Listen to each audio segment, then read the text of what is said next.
squash his beef with Yo like he did everybody else, I think is more so about the girl his wife, and no disrespect to her. But would you be willing to squash some beef with somebody who had sex with your music? Wife, maybe while he was in prison, I don't know when it was, or whatever.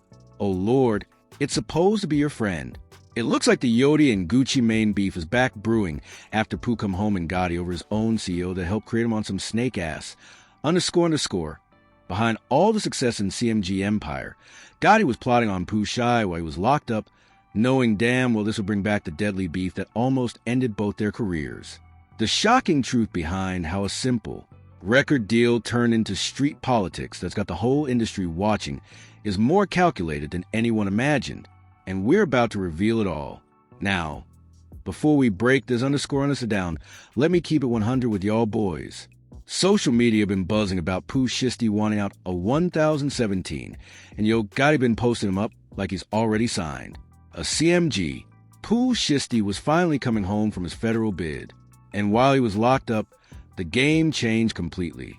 This young gangster was ready to get back to the money, but he wasn't expecting his own label boss to be acting funny with the bread. Now, hold up before y'all start thinking this is just some regular contract dispute. This is about loyalty, respect, and two OGs who already got bad blood between them. But here's where it gets real spicy. When your biggest artist wants to jump ship to your biggest op, that's when business becomes personal. Let me take y'all back to when Gucci Mane and Yo Gotti was actually homies. We talking early 2010s music. When these two was running the South together, both these dudes came from the trenches. Gucci from Zone 6 in Atlanta, Gotti from North Memphis, and real music recognized real. See, this wasn't just some industry friendship for the cameras. These music dudes had genuine respect for each other because they both came up the hard way. Gucci was already established as a trap king, but he saw something in Gotti that reminded him of himself. That hunger, that authenticity, that willingness to do whatever it took to make it out the hood. For y'all who wasn't around during that era, understand that collaborative mixtapes between two established artists wasn't common like it is now. When Gucci and Gotti dropped those tapes, music, it was like watching two legends at the top of their game, pushing each other to be better. Every track was fire, every hook was memorable, and the streets was eating it up. But yo, this is where the story gets deeper than just friendship. October, Music 17th, 2012. That date was everything to Gucci Mane, because it represented his brand 1017. Music. He'd been promoting his Trap God mixtape for months, hitting every interview, every social media post, making sure the whole world knew he was dropping on that specific day. Now, in the industry, we know timing is everything. When you drop can make or break your numbers, especially back then when mixtapes was still moving units and getting real buzz. Gucci had this date locked in, and everybody in his camp knew this was his moment to solidify 1017 as a real force in the game. The marketing budget was already spent. Music. The features was locked in. The distribution was set up. Everything was pointing to October 17th being Gucci's day. The real kicker, though, Yo Gotti announced he was dropping CM7. The World Is Yours on the exact same day. Now, Gotti claimed he didn't know. But let me break down for y'all why that's some real questionable timing. These dudes was tight. They was making music together. And Gucci had been promoting this date for months. How you not know your homies dropping the same day? According to Gotti, when he found out about the conflict, he was actually excited. He thought it would be dope for both of them to drop on the same day and shut the internet down. In his mind, this was going to be like a celebration of their friendship and their dominance in the South. But Gotti was thinking like a fan, not like a businessman. For y'all who might not understand the business side, let music me explain. When two artists drop on the same day, especially if they got similar fan bases, it splits the attention, the streams, the sales, everything. It's like opening two restaurants right next to each other. Both go to eat, but neither go to feast like they could have. But it gets deeper than just sales numbers. In the industry, your release date is your moment to shine, your time to dominate the conversation. When someone else drops the same day, especially someone in your circle, it dilutes your impact. instead of all the blogs talking about just your project. Now they got to split coverage between two releases. Plus, you got to think about the psychological aspect. Gucci had been building up October 17th as a special day for months. Having someone else, even a friend, share that spotlight felt like a violation of something sacred to him. So, Gotti tried to reach out to Gucci about the situation, but Gucci wasn't trying to hear none of that. According to Gotti, he hit Gucci's phone immediately when he found out about the conflict, thinking they could work it out like homies. But Gucci didn't answer. Gotti tried again, still nothing. He even reached out to people in Gucci's camp asking them to have Gucci call him back, but the phone never rang. Music. And honestly, I can understand why Gucci was heated. Not only with his homie dropping on a special day, but Gotti had just dropped that I Got Racks remix featuring T and Jeezy. Music. And everybody knows Jeezy was Gucci's biggest op at the time. Gotti finally got through to Gucci after Gucci tweeted about the situation. The tweet was subtle but clear. Why would another artist put their mixtape out on 1017 if they ain't Brick Squad? You ain't me. Trap. Music God. That was Gucci's way of calling out the disrespect without naming names. According to Gotti, they chopped it up on the phone, and he thought everything was cool. He even changed his release date to October 18th out of respect. But during that phone call, Gucci Music wasn't even focused on a release date issue. He was heated about the Jay-Z and T.I. collaboration. Gucci went on the radio and said, "My main problem with him is that he dropped his mixtape on 1017 and tried to ride my wave." Music. Why would you drop it if you ain't on 1017? That's some real hurt right there, because Gucci felt like his homie was trying to use his moment for clout. But here's where it gets real messy. Gucci dropped Birds of Feather and said exactly this. I used it with Gotti until he turned into a buster. Let that sink in for a minute. Your homie just called you a buster on a record for the whole world to hear. Gotti was hurt by the disc, but he tried to take the high road at first. But eventually Gotti had to respond. He dropped Have Mercy, and that was it. The friendship was officially over. The track wasn't as vicious as some disc records, but it made it clear that Gotti wasn't going to let Gucci disrespect him without laying belt to ass. Now, this is where we got to address the elephant in the room. During a Breakfast Club interview, Gotti revealed that he had slept with Kesha Kayer, who's now Gucci's wife, while Gucci was locked up on probation violation. Gotti said it like it was just part of the game. You know how the game go. I ain't know you was in love and all that. Let me break down for y'all how this situation went down. Gucci was locked up for violating his probation. He had only completed 25 hours of his required 600 hours of community service. So the judge revoked his probation and sent him to jail for a year. Was handcuffed and taken to jail as after a judge revoked part of Raddick Davis's probation. Music. Prosecutors complained that the rapper had only completed 25 hours of the 600 hours music of community service he was ordered to perform. Good afternoon, Fred. The judge said Music, judging by his record, Raddick Davis, otherwise known as Gucci Mane, is not a worthy candidate for probation. So, the judge decided to end a portion of his probation and send him to jail.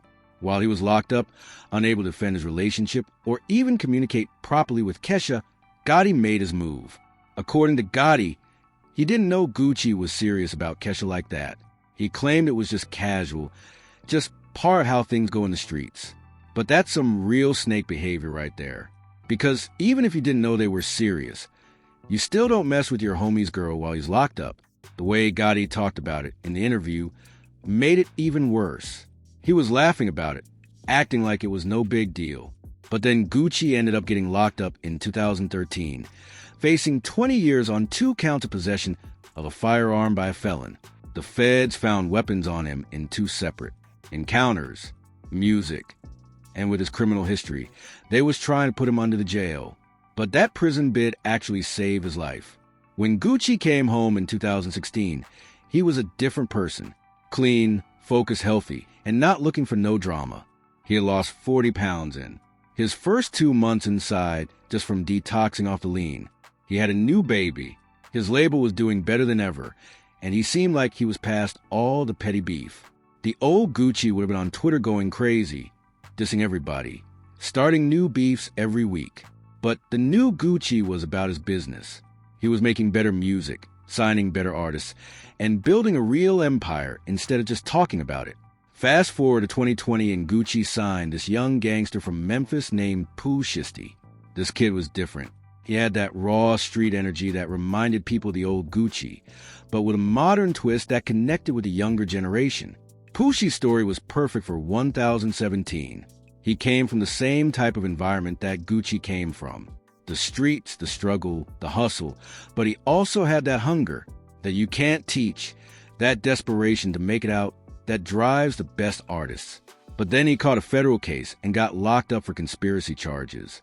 In October 2021, Pooh Shiesty was arrested on firearms conspiracy charges and eventually sentenced to 5 years in federal prison.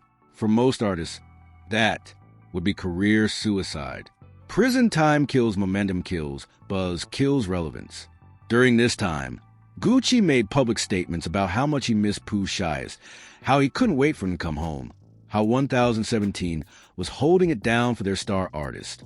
Gucci even went as far as dropping almost everyone else from the label roster, keeping only Pooh Shiesty and Figano. But while Pooh Shiesty was locked up, the game kept moving. Other artists was getting bigger deals. The streaming numbers was going up across the industry, and the value of hot artists was skyrocketing. When Pooh came home, he realized his value had increased significantly. Now, this is where Yo Gotti comes into the picture. CMG has been on a signing spree over the past few years, picking up hot artists and giving them the deals they deserve. Gotti's been posting Pooh Shiesty on his social media, showing love and support. Not just casual posts, either. Talking about real promotion, the type of posts that get millions of views and generate serious buzz. He even sent his biggest female artist, Glorilla, to do a song with Pooh. The timing of all this support wasn't coincidental either. Gotti knew that Pooh Shiesty's contract with 1017 was up for renewal, and he was positioning CMG as the better option. It was a calculated move by someone who understands a business better than most. According to sources close to the situation, when it came time to renegotiate Pooh Shiesty's deal, Gucci was offering numbers that were way below what Pooh was worth. We're talking about lowball offers that didn't reflect the streams, the cultural impact, or the earning potential. Industry insiders say the offers were insulting. We're talking about deals that would have been appropriate for a new artist, not for someone who had generated millions in revenue for the label. It was like Gucci was trying to take advantage of Pooh's loyalty instead of rewarding it. Now, Gucci ain't the type to go on social media and start tweeting about his business. He's not internet like that. The old Gucci might have been on Twitter going crazy, but the new Gucci handles his business behind closed doors. But sources close to the situation say he's not happy about Gotti trying to poach his biggest star. And honestly, who would be? You invest in an artist, help build their career, give them their first real opportunity, and then your op tries to steal them when they get hot. That's like raising a kid and then having your enemy try to adopt them when they become successful. From Gucci's perspective, this is music probably feeling like deja vu. Once again, Gotti is trying to benefit from something that Gucci built. First, it was trying to ride his way with the October 17th release music date. Now it's trying to steal his biggest star. But the game has changed since their original beef. Back then, both artists was more or less on the same level. Now, Gotti's got a bigger platform, music, more resources, and arguably more industry respect. CMG is seen as one of the hottest labels in the game, while 1017 has been struggling to maintain relevance outside of Pooh Shiesty. The real question is, what's Pooh Shiesty thinking? On one hand, music. You got loyalty to the label that gave you your first shot. Gucci believed in him when nobody else would, gave him a platform, and helped him become a star. That type of loyalty is supposed to mean something in the streets. This whole situation shows how the game has changed. Back in the day, if you had beef with someone, you stayed music away from their people. Now it's all about the bag, and loyalty comes second opportunity. But in the streets, some things never change. Disrespect is still disrespect. If music, Pooh Shiesty leaves 1017 for CMG, it sends a message to other artists that loyalty only goes so far. if your label isn't treating you right. There are other options out there that could lead to a wave of artists demanding better deals or jumping ship to labels that value them more. If you want to see more content breaking down the business side of hip-hop and the real stories behind the headlines, check out our other videos. We got deep dives into label politics, artist contracts, and all the behind-the-scenes drama that shapes the culture. Until next time, stay dangerous, fam. And remember, in this game, loyalty is everything until it's not.